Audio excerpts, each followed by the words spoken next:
Hey everybody, this is my 2012 Mitsubishi iMiEV. It has a bad battery, so let's check it out. Let's check the state of charge of battery before we do anything else. This is our OBD-Link MX Plus, and I'm just gonna plug it into the computer port under the dashboard of the car here. So now I'm just gonna turn the car on.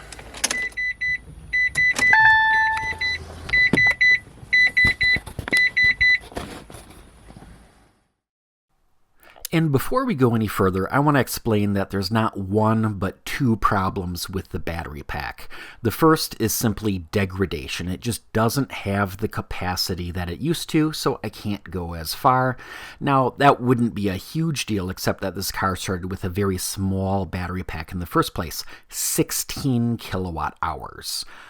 For comparison, our 2023 Chevy Bolt has a 60 kilowatt hour battery pack, and some Teslas have a 100 kilowatt hour battery pack. So it was really designed just as a short-range city vehicle to start with. The other issue is the turtle light. When you see this image on the dashboard, generally that only appears when the battery pack is run down all the way and it's absolutely time to recharge. Unfortunately, the problem I was starting to have was that this symbol would appear on the dashboard even at high states of charge. What would happen is that at least one of the cells was bad enough that when accelerating hard, the vehicle would go into this limp mode, which would severely reduce power to the electric motor. And that means that on at least one occasion on a freeway on-ramp, I literally had to pull over and back up the on-ramp because I simply didn't even have the power to accelerate onto the freeway. So hopefully replacing the battery pack takes care of that problem and gives me some additional range.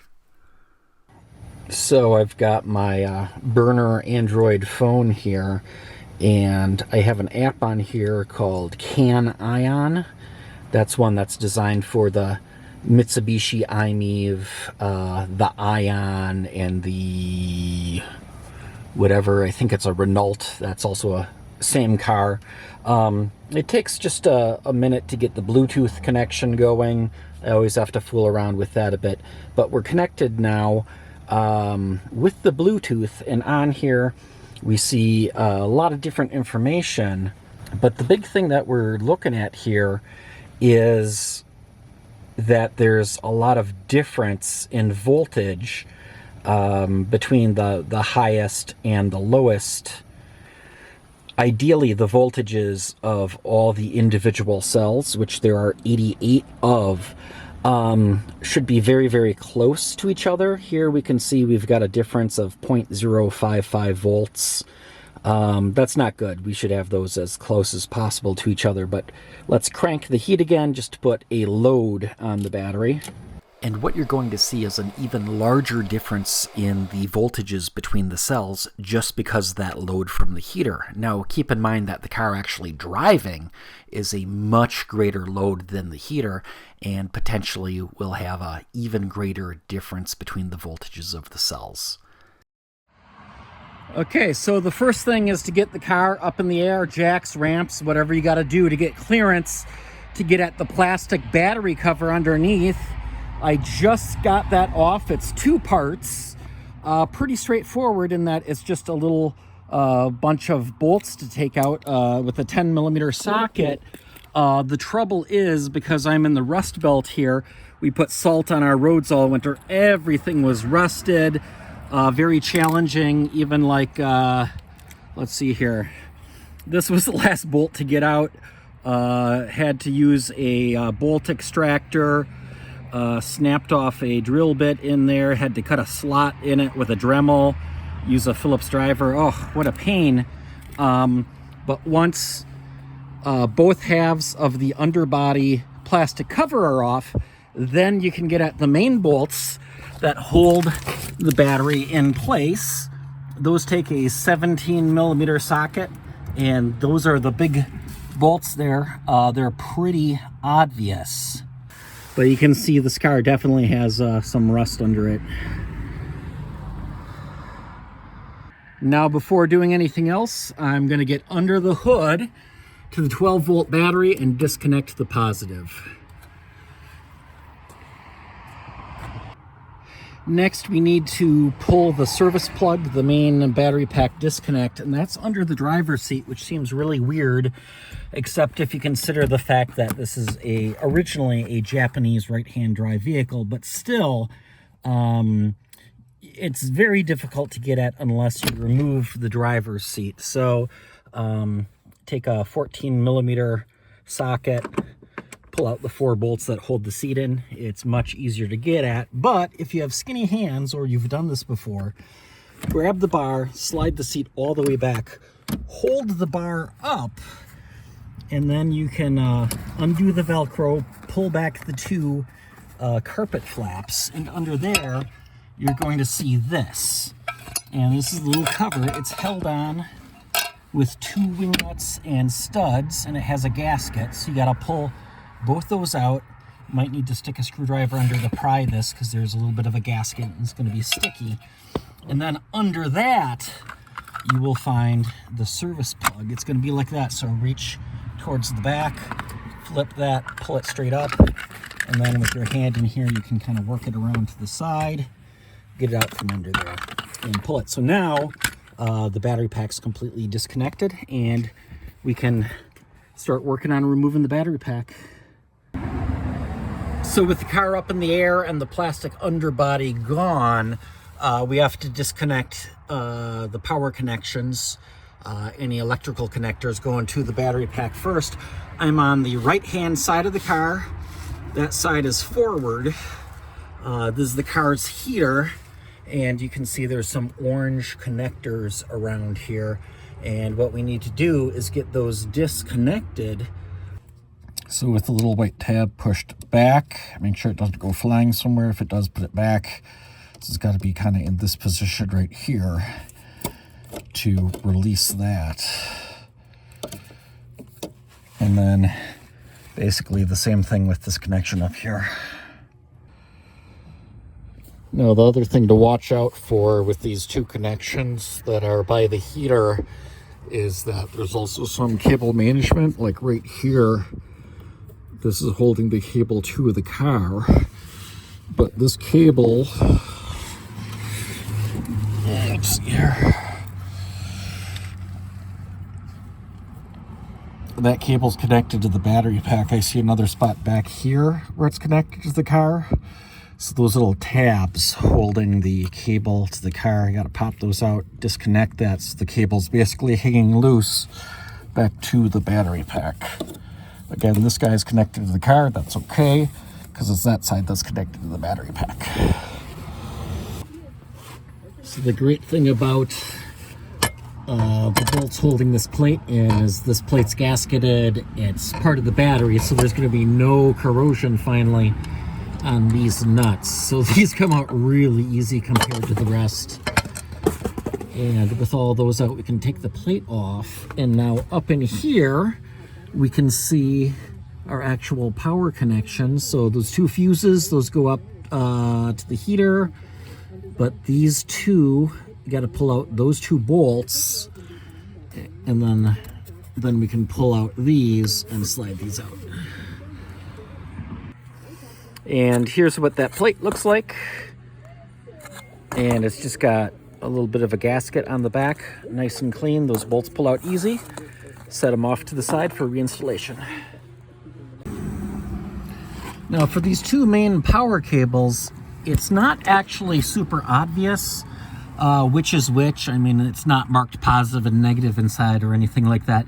And I'm afraid it'd be really easy to accidentally screw them up, hook them up reverse polarity on hooking back up. The only thing that I noticed difference between the 2, there's a piece of white tape on the right hand, or the cable closer to the front of the car. I'm also just going to take a marker and I'm just going to mark across the end of the connector and where it goes, just so I know those go together. So now with those 2 bolts taken out and the terminal bolts, where'd they go? There, taken out, and the are kind of zip tie type things that hold these on to the battery pack.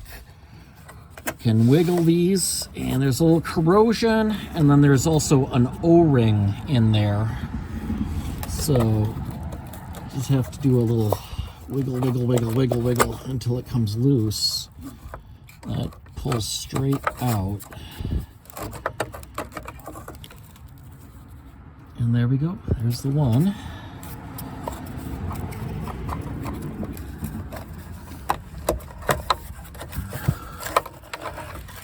There's the other. So now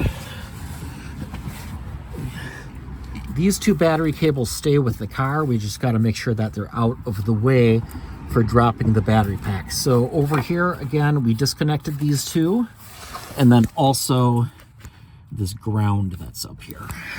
And now we'll go over to the other side of the car, the left side, the driver's side. So now on the left side of the car, you see a bunch of connections here, and this is where it's going to vary whether or not you have the DC fast charging.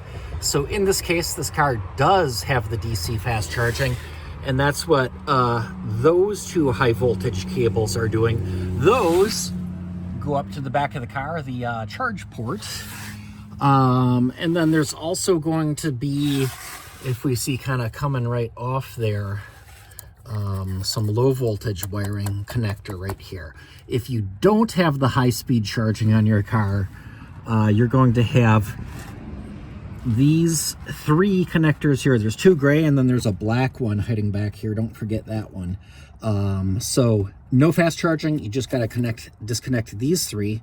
If you do have fast charging, you also got this to disconnect, and then these guys you got to pull off the same way as we did our main cables there.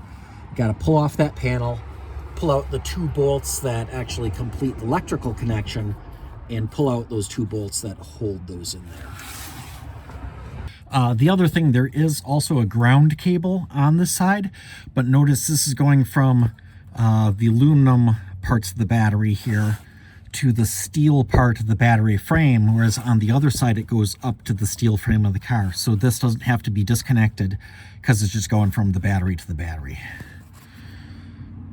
Now there's one more low voltage connector we'll get at from the back end of the car. From the back side, here's the motor and transmission. Just a little to the left of it, this connector right here. Center of the car, motor and transmission to the left. That guy right there we gotta unplug. Okay, so that's all the various cables that connect to the battery pack. There's one other thing we gotta check for before pulling out those big bolts to remove the battery pack. And if we take a look, here's an example of those large bolts that hold the battery pack just right up to the bottom of the car. But here's kind of the rear support, connects to the car. It's got some swinging. There's that bolt. And if we look back behind here, there's this one weird little spot right here. This is a little plate that connects the battery pack to the frame of the car. It's a little odd because everything else are these great, way too close, these great big bolts. But again, we've got some, what are those, 10 millimeter, I think. So bare minimum, you got to pull out the back one because that actually goes to the frame. These two front ones go to the battery pack. If you do only pull out that back one, you got to watch out for the plate hitting here. Otherwise, you can pull out all three and take off that little plate, and then you don't have to worry about hitting that part at all. But if you forget to take those out, the battery is going to hang up, and you're going to have no clue as to why.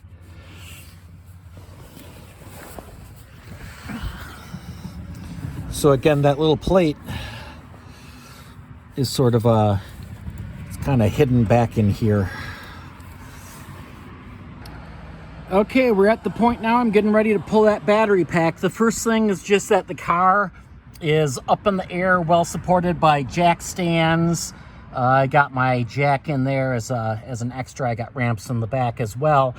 And I need to support the battery pack, so I've got, this is a ATV or motorcycle lift. It's hydraulic, works pretty well.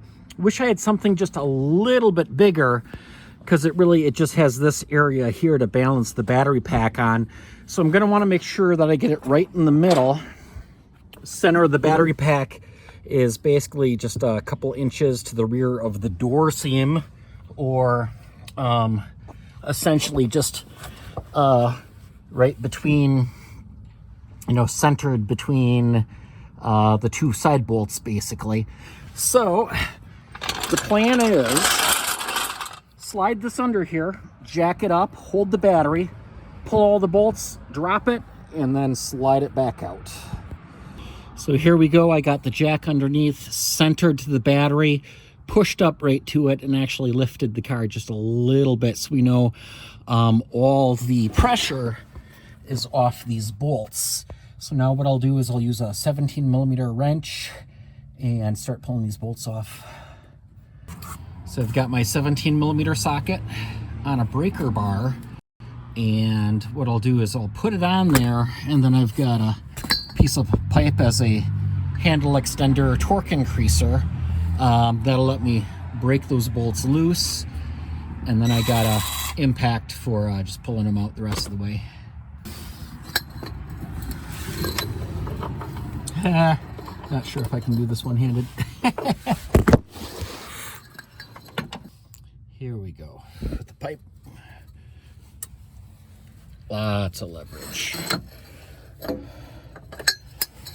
that gets started.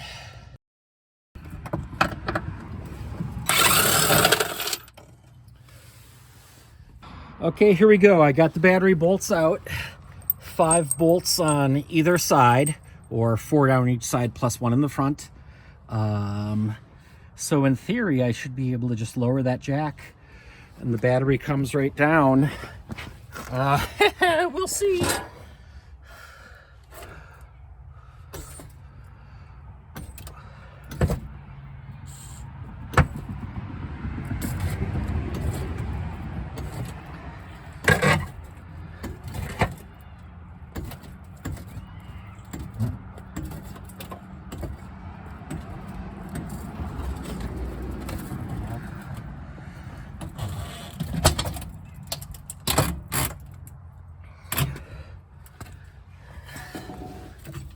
Let's make sure it's not hung up on anything. This is the driver's side. And like these cables here, this was getting caught here. So you just got to make sure all that's out of the way. And it's looking pretty good. Okay, here we go again from the passenger side.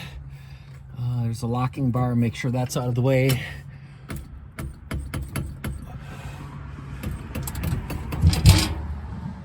Now the back of the battery is kind of the tallest, plus there's this junk.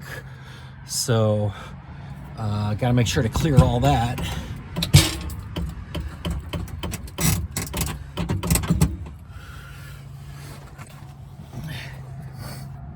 And this is hidden right there. Pump it back up, see if I can scoot it over a little.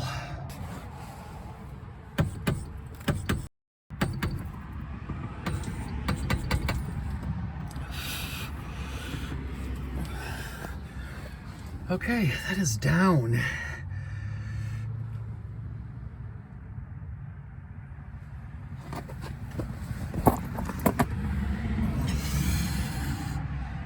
So now I gotta slide it out from under here. And one of the challenges here is the back. Right here is the thickest part of the battery, the tallest. And we gotta get past that, but I didn't wanna jack up the back end any higher because the jack stands would start getting wobbly. Didn't want that. I did find it was a little cockeyed, and by sticking a jack under the other side, I could kind of tilt it just a little bit, and it looks like